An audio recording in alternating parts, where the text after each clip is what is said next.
Assalamualaikum warahmatullahi wabarakatuh. Perkenalkan, nama saya Argi Hermaliani. Saya dari Prodi Manajemen dan Bisnis Universitas Pancasakti Bekasi. Di sini aku mau menjelaskan tentang tugas emotional intelligence, yaitu tentang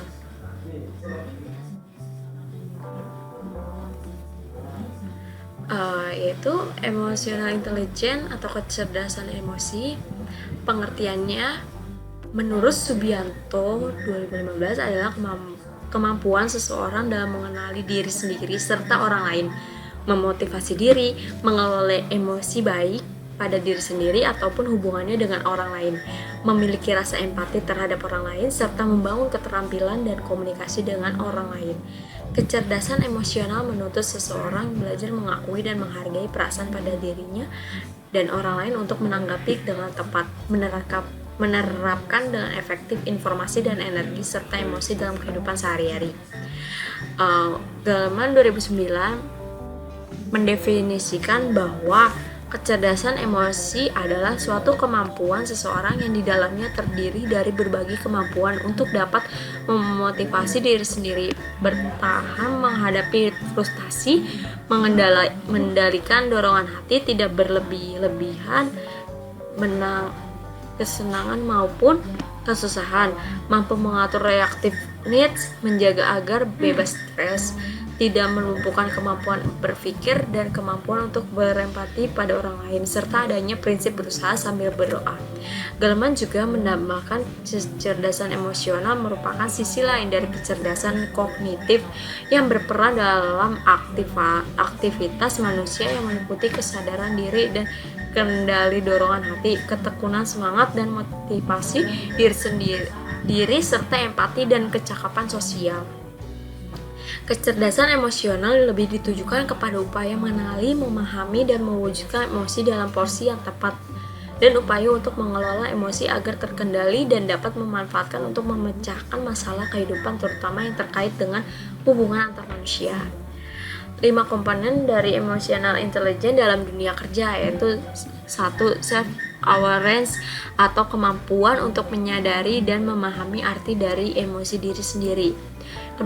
Self-management atau regulation, kemampuan untuk mengatur emosi diri sendiri, sesuatu yang kita lakukan pada batas tertentu. Kecenderungan untuk menunda penghakiman atau judgment, untuk berpikir sebelum bertindak. 3. Motivasi, passion atau gairah untuk bekerja dengan alasan yang melebihi dari uang atau status. Kecenderungan untuk mengejar tujuan dengan energi dan keteguhan, mampu mencapai di atas ekspektasi baik diri sendiri atau maupun orang lain. Yang keempat, social awareness, kemampuan untuk menyadari dan memahami emosi orang lain, didistribusikan sebagai empati, memahami dan sensitif terhadap perasaan, pikiran, dan situasi yang dialami oleh orang lain, serta memperlakukan orang lain sesuai dengan reaksi emosional masing-masing. Yang terakhir, relation management. Pada tingkatan ini, seseorang mampu dan ahli dalam mengatur emosi yang dimiliki orang lain. Hal inilah yang menjadi kunci kesuksesan seorang pemimpin. Hubungan emotional intelligence dengan prodi manajemen dalam dunia kerja mengajarkan, misalnya kita bekerja di suatu perusahaan, bisa kita terapkan 5 kompeten di atas, yang mana semuanya sangat berhubungan dengan manajemen. Penting bagi seorang karyawan untuk memiliki tingkat emosional intelijen yang baik dalam hubungannya dengan pengelolaan stres. Karyawan sendiri harus mampu menyadari keberadaan stres pada diri masing-masing sebelum stres itu terjadi.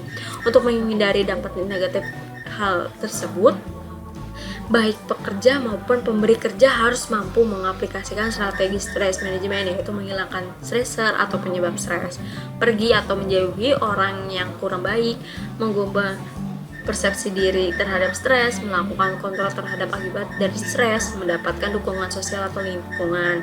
Tidak hanya stres manajemen, kita juga bisa menerapkan self management dan relation management. Sekian dari penjelasan saya tentang intelijen emosional. Apabila ada kekurangan kata dan perbuatan, saya mohon maaf. Wabillahi taufiq wal hidayah. Wassalamualaikum warahmatullahi wabarakatuh.